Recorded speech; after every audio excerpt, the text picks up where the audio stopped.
Magandang umaga! Kumusta po? Narito po ulit ang update natin para sa lagay ng ating panahon.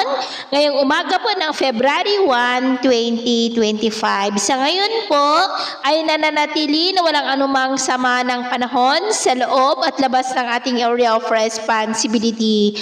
Ang hanging amihan ay umiiral lalo na sa silangan ng Cagayan Valley at silangan ng Central Luzon. At easterlies ngayon ang dominanteng hangin na umiihip sa mas malaking bahagi ng ating bansa mula silangan ng Southern Luzon, Visayas at Mindanao.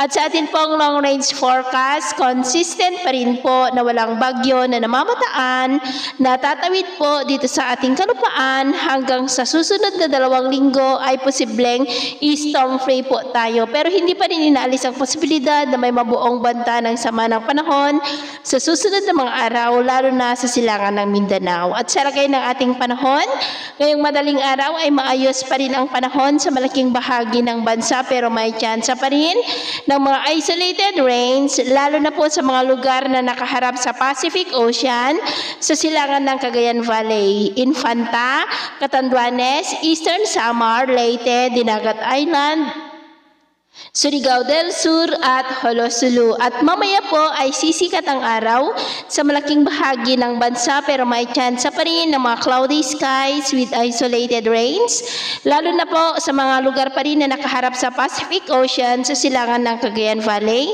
maging sa may Polillo Island, Catanduanes, Eastern Samar, Leyte, Dinagat Island, Surigao del Sur, Holosulu at Tawi-Tawi. At mamayang hapon, maayos pa rin po ang panahon sa malaking bahagi ng ating bansa maliban lamang sa mga tsansa pa rin ng maulap na kalangitan na may mga pulupulong pag-ulan sa ilang bahagi ng Cordillera, Ilocos Region, silangan ng Cagayan, Southern Palawan, Catanduanes, Sorsogon, Camarines Provinces, Eastern Visayas, Central Visayas, Caraga at Davao Region, kaya mag-ingat pa rin po tayo. At sa atin naman pong mga baybayin, maalon po ngayon sa buong seaboard ng silangan ng ating bansa ng mga alon dyan ay posible po na aabot hanggang sa 1 to 3 meters height. Kaya hanggat maaari po, ay iwasan na muna natin ang papalaot dyan sa mga may kulay pula para mas makaiwas sa mga sakunang pangkaragatan. So, ito po ng latest update natin